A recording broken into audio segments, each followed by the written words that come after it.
गुरुर्ब्रह्मा गुरुर्विष्णुः गुरुर्देवो महेश्वरः गुरुरेव परं ब्रह्म तस्मै श्री गुरवे नमः। न गुरोरधिकं तत्त्वं न गुरोरधिकं तपः तत्त्वज्ञानात् परं नास्ति तस्मै श्री गुरवे नमः। तस्मै श्री गुरवे नमः। न गुरोरधिकं तत्त्वं न गुरोरधिकं तपः। গুরুর ঊর্ধ্বে কোনো তত্ত্ব নেই। না গুরুর অধিকম তপঃ, গুরুর বাইরে কোনো তপস্যা নেই। তত্ত্বজ্ঞানাৎ পরম নাস্তি, এমন কোনো তত্ত্ব নেই যে এই গুরু তত্ত্ব থেকে বেশি শ্রেষ্ঠ। তস্मै শ্রী গুরুবে নমঃ, সেই গুরু মহারাজকে আমার প্রণাম। দেখো, গুরু মহারাজের যখন আমরা বলি তখন আমাদের ভুল কোথায় হয়, আমরা ভাবি যে গুরু মহারাজ একটি মানুষ। যখন মানুষ বলে গণনা করি না, তখন তাকে আমরা একটা শরীর ভেবে নিই। গুরু মহারাজ এসে গেলেন, গুরু মহারাজের শরীর অসুস্থ হয়ে গেল, গুরু মহারাজ দেহত্যাগ করে দিলেন। গুরু কোনোদিন আসে যায় না। গুরু একটা তত্ত্ব আছে। গুরু একটা মানুষ নয়, গুরু একটা ব্যক্তি নয়, একটা বস্তু নয়।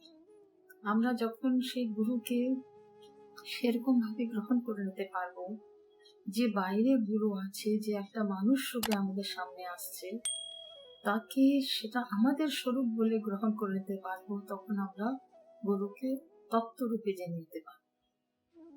দেখো, গুরু ছাড়া আমরা এই ভৌতিক জ্ঞানই পারি না জানতে, তো আমরা এই আধ্যাত্মিক জ্ঞান কি করে পারবো? এত সূক্ষ্ম জ্ঞান, একটা ছোটখাটো জিনিস, একটা ধরো ডাক্তারি পড়তে কেউ যাচ্ছে, অনেক বই দেখে নিচ্ছে, ইউটিউব দেখছে, সবকিছু দেখে নিচ্ছে, কিন্তু যখন কারোর অপারেশন করতে হবে কিংবা কাউকে কোনো কিছু ওষুধ অ্যাডমিনিস্ট্রেট করতে হবে, তখন তাকে গুরুর ডাইরেকশনের দরকার। শুধু গুরুর ডাইরেকশন নয়, গুরু কিভাবে করছে, কারণ তার এতটা মনের মধ্যে কনফিডেন্স থাকবে না, সে জানতে পারবে না যে আমি করছি এটাতে কোনো ভুল হয়ে যাবে না। তো সে গুরু যে সবকিছু এই পথেই পথিক, এই পথ দিয়ে সে গুরু নিজে গেছে, আর এখন সে দূর থেকে সম্পূর্ণ পথ দেখতে পাচ্ছে। যেরকম কিছুদিন আগে আমি কুরুক্ষেত্রে গেছিলাম,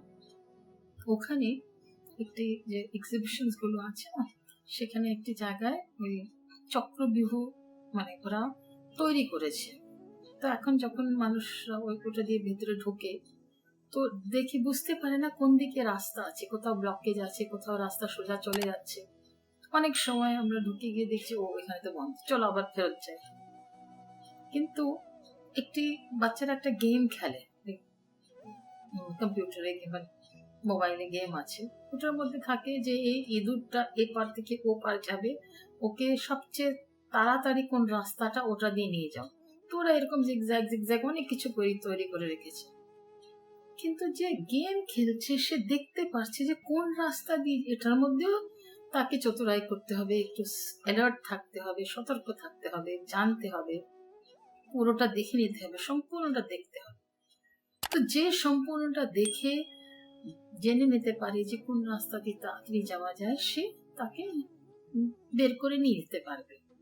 আর যে নিজেই ঢুকে যাচ্ছে, সে তো দেখছে না এত বড় বড় দেয়াল আছে, এত বাধা আছে পথে, কোন রাস্তাটা সঠিক আছে।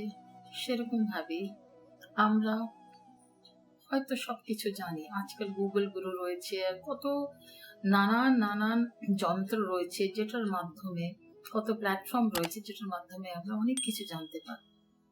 কিন্তু যে জ্ঞানটা আমাদের নিজের হয়ে যাবে, যতক্ষণ গুরু হাত ধরে না দেখায়, এটা সম্ভব নয়। আচ্ছা, এবারে গুরুকে আমরা কিভাবে